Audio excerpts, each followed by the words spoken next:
What is up, cupcakes? It's your boy Paperback Dan, and I've got another special video for you guys. Today I am here with Jerry from E4 Comics, and he is here to promote his latest Kickstarter project. I like doing these videos. I just recently did another one. I'm hoping to potentially do more because I like this thing. I like giving these people a platform. So I'm really excited about this. Jerry, welcome to the channel. I'm glad to have you. How are you? I'm good. Thank you so much, Dan, for having me on the show. I've been looking forward to this. Yes, I got a project going. For those that don't know, like you said, I'm Jerry from E4 Comics. I am the owner of E4 Comics and the creator and writer of the comic book called The Elements. Awesome. So that was my first question. I was going to ask what your role in the publishing company was. You already got it out of the way. So next, I'll ask, how long you been into comics? What did it for you? Originally, I want to say creating my own comics started out, I guess you could say, at the age of 15. I'm 37 now.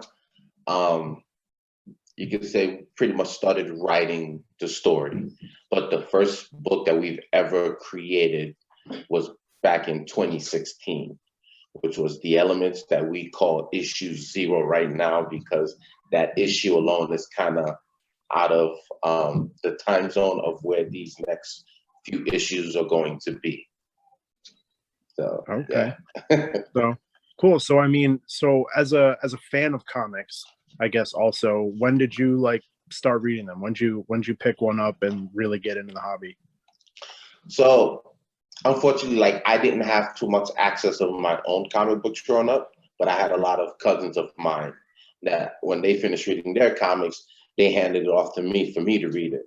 So that's how I first started getting into comic books. And, I'm a big nerd. I'm a kid at heart. So I grew up watching the classics like Thundercats, Ninja Turtles, all those great shows. And eventually I started getting into anime. So anime also had a big role to play within the creation of this comic, or even just the look and feel of it as well. Gotcha. Okay. Well, that's pretty cool. I dig that because I'm also a huge nerd and I have no problem basking in that. I'm wearing a My Hero Academia shirt right now. There you go. So yeah, last icebreaker question that I got for you. Are you reading anything right now? The last thing that I read, and I still got one more to read, was the Ronin saga. The Ninja Turtle, The Last Ronin. Yeah. They've been, oh man, don't even get me started. They've been taking forever to finish that book. Yeah. It's been I say I have them myself, and because it keeps getting delayed, I've been waiting to even bother starting it because I don't want to wait 6 months for the next issue. Yeah, exactly. That's exactly what happened. I read the first 2 issues, and then I'm like, oh man, this is taking too long. You know what? Maybe I should just wait until the whole issue series come out, and then I can just buy it all at once. That's cool. But even trying to find those couple of issues near my area was a bit complicated because they were selling out pretty quickly. Okay. To say the least. So yeah. So I was like, maybe I should just get them now or just wait till later. I don't know. I'm gambling here. Yeah, I get it. So let's talk about it. E4 Comics. Where'd you come up with it? What started the idea that you want to do this? Let's hear your origin story. All right, origin story. So I grew up, rough time growing up, and there's always been me. I was adopted around my early teens. So it was always been me, my adopted brother, my cousin, and our closest friend. So it's been us 4 growing up. Okay. So while growing up, I've always been a writer. I like writing. I was writing poems, short stories, etc. And one day I kind of got into anime. Still remember it like it was yesterday. I woke up early in the morning, around 5 o'clock. And I was wondering to myself, what's on TV this early, in the morning? And I turned on the TV, and the first anime I ever watched was Dragon Ball Z. So that's why Dragon Ball Z is always my number one. It doesn't mean that it's the best one out there, but because it introduced me to the world of anime. And say that was, I think that's a lot of people my age as well. I'm 28. So like even my age, like people that like that's like their first real one. Like yeah, like Pokemon or whatever, I guess technically counts. But like when you think your first one, Dragon Ball Z is a lot of people's answers. Exactly. So once I got found out about that, I got the other guys into it, and we pretty much fell in with the whole idea of anime and stuff. So I decided that, yo, how about we create a story? And due to like our personalities, like if you see behind me, I got like a little poster behind me, which basically of like the four characters, the four brothers. Yeah, They're that's awesome. one of them are each based off of our personality. So like Pyro, the fire character, is based off of me. Sky is based off of my brother. Shock is based off of my cousin. Hydra is based off of my best friend. And we kind of put our personality into those characters. So when we first was putting the story together, we were first putting it together in the style of an anime. If anybody knows anything about animation, it is super expensive. So we were like, yeah, there's no way we're getting this done as an anime anytime soon. So we decided to take that story and decided to go the comic book route. So now I had to convert a story that was designed for an anime into a comic book form, which was pretty complicated to do. But we seem to be doing pretty well at doing that. So that's how we originally started it. That's awesome. First of all, I think that's incredible that you have like this core four of you and you're actually like in a way basing it off of yourself. I think that's fantastic because I know that like your heart's in it, you know, because you're essentially writing yourself in some ways and some of the people that you care about the most. So like I definitely think that that speaks to like how passionate you are about this particular project, which is so dope. Yeah, we feel like we can get a lot of people to, you know, be able to connect with these characters. You know, like even like the personalities. Like most people would look at Pyro and be like, "Oh, I'm guessing Pyro's the hothead," and it's like, no, actually, Pyro's not really the hothead. Pyro is characters actually like me, pretty reserved. He opens up to the people that he trusts, but then where the fire is once that he has a long fuse, but once that fuse does burn out, he's at 100. He's 0 to 100. He's going off, you know. Shock is the cocky one of the group. You know, he's the dude that will get the brothers into situations without them knowing because he's super confident. He thinks that him, especially with his brothers, are the best and can be beaten. Sky is more of the laid back person, the funny dude in the group. And then you got Hydro, who's the level headed person. You know, he likes to think of situations before acting, you know, so you get those four together and, you know, we got a funny group, especially when they're all four together. The way they treat each other is hilarious, funny. They have comedy and everything in the book. So we try to bring all that forward. Nice. Awesome. So my last question before we start talking about the actual book is what are your goals as a publisher, as a company, whatever you consider yourself? What kind of like aspirations do you have? Final goal would be to make an animation. Like at the end, someday to actually create an animation, you know, maybe even a series that people can follow and, you know, talk about like they talk about, you know, Hero Academia, Dragon Ball Z, you know, etc.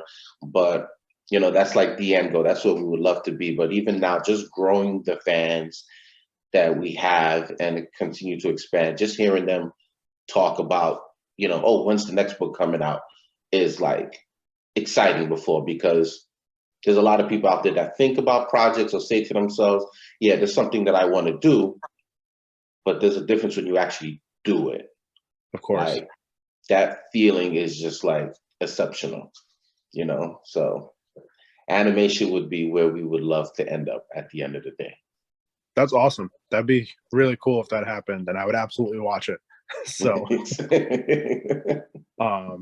so yeah, the elements. Let's talk about it. This is issue 2, right? That's its number. That's on issue 2. So But let's go back. So this is the elements. This is issue 0, right? So when we first decided to create it, we wanted to,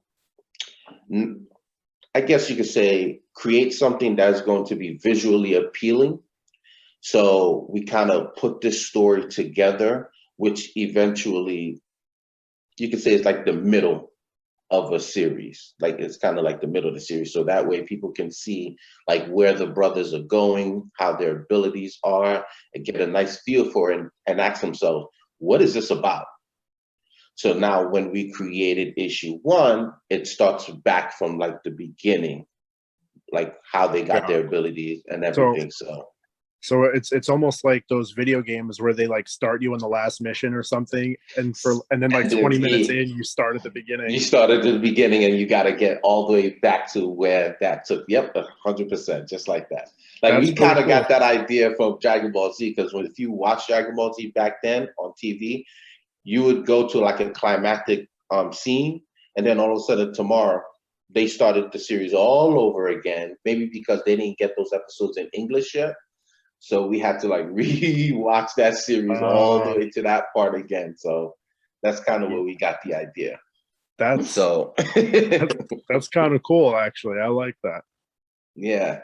So then we created, this is the issue 1, The Elements Awakening. So basically the story is about 4 brothers that were found as babies in the woods, just abandoned in the woods. They were found by a sister of an orphanage, and they were picked up and they were raised in an orphanage with other kids. During their time in the orphanage, people already realized that there was something different about these boys, that they were stronger, faster, more durable than regular kids. So one day at the age of 17, they decided they wanted to leave the orphanage to go explore, like the world, what the world has to offer. So one day they leave the orphanage late at night, and before they left like the whole area, they were saying to themselves, let's make a last memory, of our time here. Let's play a game called Manhunt. So it's a game that they used to play as kids, in the woods with the other kids. So they all go their separate ways.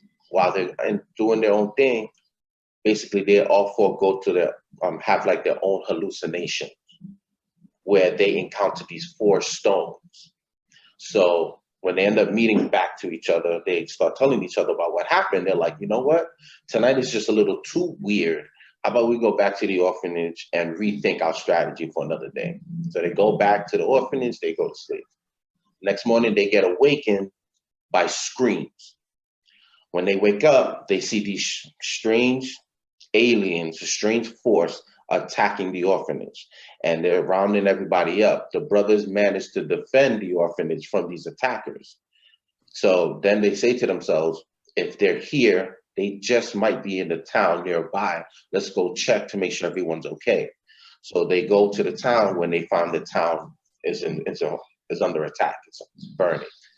So they save who they can save. They start fighting these guys, and that's when they discover that suddenly they have the power of fire, wind, water, and electricity. And then suddenly, this guy from the cover, this hooded man, shows up to help the brothers defeat the rest of the force that was there. Then after he does that, he disappears. So as the brothers are making their way back to the orphanage through the woods, they find him sitting there waiting for them. And that's where the first issue ends. So issue 2, which is called Burden of Truth, is now on Kickstarter, and it's pretty much the continuation of what happens next from that part.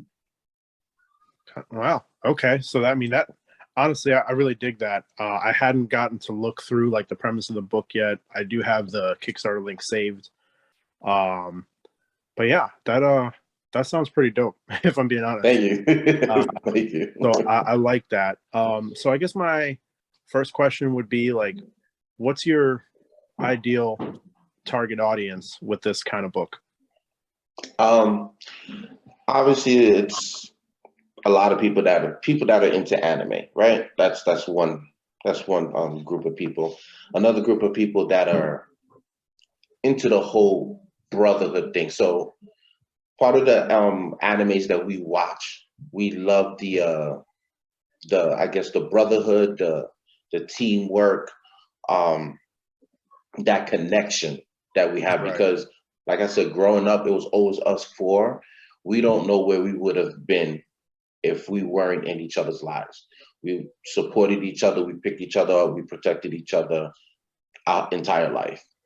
So that's what we want to bring to that, kind of like what you feel when you watch the Ninja Turtles, or if you're familiar with like One Piece, you see the bond that Luffy has with his, pirates, with his members in the group. Like, so people that go through that, especially understanding that we have family, but there's also the extended family that are not blood that you consider family. Yeah. Because unfortunately in this world, sometimes the people that could do you the worst is your own family, and the people that protect you the most is your friends. So those type of people we feel will definitely be connected and drawn to the story of the four brothers. Gotcha. So I can't help but make like a mental connection when I see this book to Avatar: The Last Airbender, and I'm sure you probably hear that a lot. Was that on Yep. purpose? Like, was there any inspiration from that, or is it just a coincidence? Most definitely. I love the Avatar: The Last Airbender. The funny thing about it is that at first people kept making the connection to that, and I kept saying to myself, but there's no nations, we're using electricity, there's no earth. I kept trying to debunk that theory. And then I started saying to myself, why am I trying to debunk that theory? Because Avatar: The Last Airbender was an amazing series. So just even comparing it to it, for me, is honorable, Yeah. So after, it's not just that, also like Naruto, One Piece, DBZ, like we're trying to get like a nice combination of all that within this book, because there were things, we loved and enjoyed, but at the same time we didn't like about Dragon Ball Z and all these other shows. So, we try to create something that like all four of us find, appealing of the story, and put it in one story. And I think that's good too, because I am of the belief that like you should write something that you want to read. Like I understand, if you want to publish it and sell it, it has to be appealing in some way. But I think you're going to do your best work if you're writing, or your truest work, I guess, if you're writing something that is like catering to you specifically. Yep, 100%. Because a lot of people like other creators have reached out to me, and they've asked me like the same question, like, what do you do when people say that your show or your book resembles such and such? As simple as it is, no matter what it is you watch, you're always going to find elements in it. There's fire, wind, water in Naruto, One Piece, Last Airbender, Pokemon. Like, elements are in everything. At the end of the day, it's pretty much about how crazy your imagination is and how creative you can be with it. Yeah. That's what I feel will set you apart from everything else. I couldn't agree more.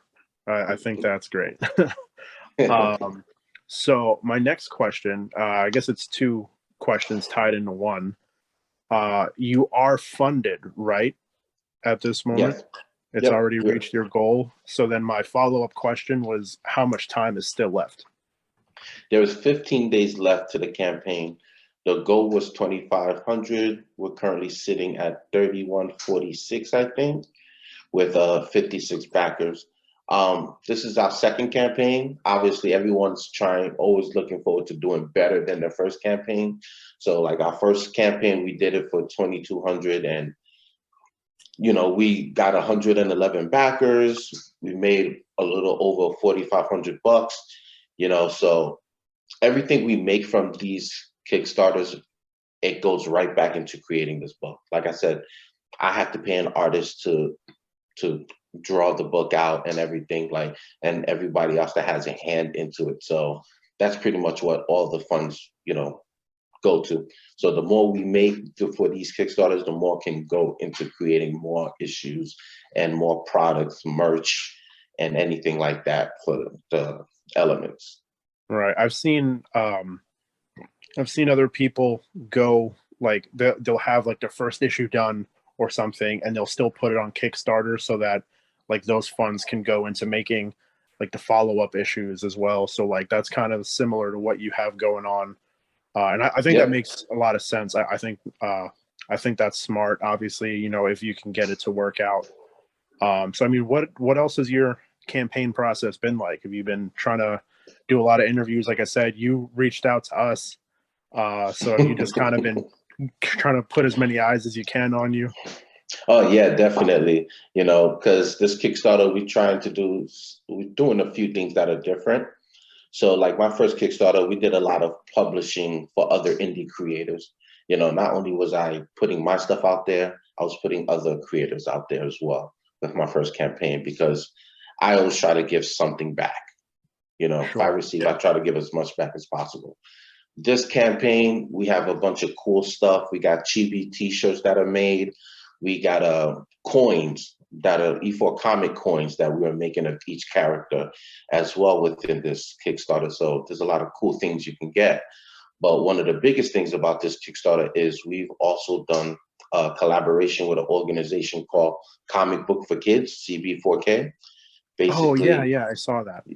So basically, it's an organization that take donation of comic books and they send them out to sick kids in hospitals. So, you know, that's a good way for if anybody is not really into comics, you know, but want to do something positive, that's something positive you can get done in a Kickstarter. So any donations made without a tier, that goes towards ordering more books to send to them. There has a special tier that you can pick from as well that will also send books to them. Or let's say you do like a tier that you want for yourself, you can always have an add-on for an additional book that will also be sent to them. So that's another big thing that this Kickstarter is about. That's awesome. Yeah, I think you guys have like the first Kickstarter that I've personally seen do that. I've only been like dabbling in Kickstarters recently, but I think that's really awesome. Yeah, I'm hoping that it would catch fire at the end of the day, because Mark Wise, that owns the organization, he's like, that's all we want. We just want books. So any way you guys see fit to use us, that will help us get more books.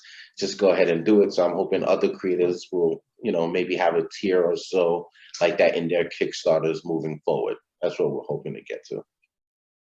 That'd be cool. That'd be really cool.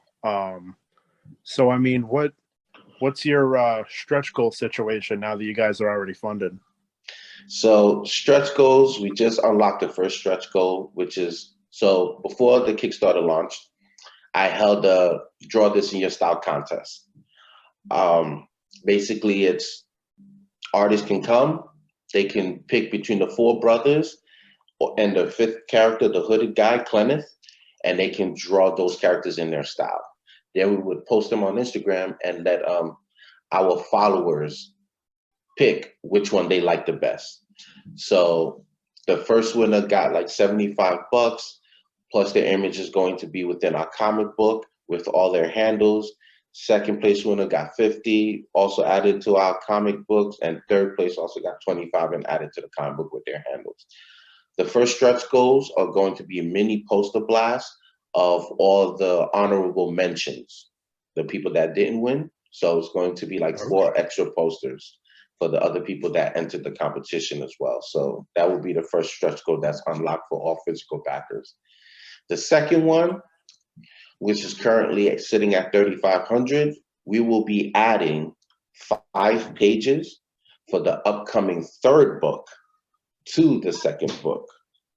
So you can see the first 5 pages of the next book that should be coming out later on this year, called The Dice Saga Part 1. Okay, so apparently you already have your work started on the third one. How far along would you say in like the writing process have you mapped this out to? Like, I'm not saying you need to give me like an issue count, but like just so people can maybe potentially see your vision, like how far do you think you're taking this? Especially when it comes to issue wise, I have no idea how many issues we're going to make. I'm hoping it's a lot. So we have obviously the beginning, middle, end. We know where the story is going to end. Now we're pretty much filling in all the gaps between that. So mind you, we have issue 1 out. Issue 2 is currently out on Kickstarter. The next 3 issues are going to be called the Dice Saga, part 1, 2, and 3. So that's already 3 other issues that we're already planning and working on as we speak. So after that, there's still a few more stories that have to be told in between before it even gets to where issue 0 left off. Okay. So we got quite a few issues to go. Gotcha. You know, as long as we can continue getting it done, we're gonna keep getting it done. And I hear that's one of the big things about indie creators, why it's hard for a lot of people to get, you know, into reading indie books, is because they eventually die after like 3, maybe even 4 books. You know, so there's never much of an end because maybe they didn't realize how much time consuming it is, how much money it costs, or, you know, something happens. So I'm looking to break that chain. Yeah. Well, I mean, I hope that you do. I think that'd be awesome. But yeah, no, I think that's really good. And I'm definitely, like, you've kind of sold me already, so I'm gonna go ahead and back probably after we get off this chat. I appreciate it. One of my questions, though, and this is a big one for me personally, and I'm sure a lot of other people have it as well, as far as like add-ons or tiers that you have, are there any like catch-up tiers so that people who didn't hear of your book until issue 2 can read what else you've published? Oh, definitely. You can add on issue 1 digitally or physically if you choose to. You know, we also have like, I think the custom covers, because we have a couple of variant covers for the new issue as well. But you definitely can add on issue 1 to it as well. Issue 0 is no longer in print, you know, because like I said, that was back in 2016. It was to get a lot of eyes on it and everything. And after that, we just kind of like stopped printing it and just started with the base of the story. And then we're going to grow it from there. Gotcha. Okay. So, I mean, do you think that down the line, issue 0 would probably be unnecessary since that part's going to get covered again? Or? Yep. So I guess you could say it's just going to be like one of those rare classics, you know, that, hey, a few people out there is going to be like, yeah, I got this. Remember when you did it this way? And, you know, who knows, maybe one day it'd be worth a lot of money. Right. I mean, yeah, that'd be cool. So, I mean, that was essentially all that I had, all that I can think of off the top of my head. Is there anything else that you want to like shout out, promote, cover that we haven't already talked about? Anybody that's familiar with Instagram, Facebook, you can find E4 Comics on Instagram, Facebook, Twitter, TikTok, even though I'm still figuring out TikTok and Twitter. Those things are complicated for me. But you can find us there. The links of our Kickstarter is in the bio. Anybody want to talk about anything about the elements or anything, you're more than welcome to reach out to me through Instagram or Facebook. You know, the links is all in our bios and, you know, tree maps and everything. So you'll be able to find everything that we're doing there.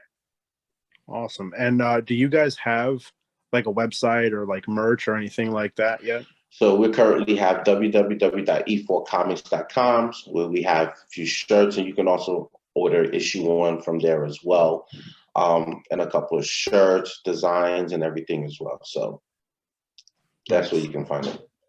Cool, because I'm for me, like I'm big on merch. If I like something, then I want it on a shirt or like a poster or something. So yeah, I think that's really cool.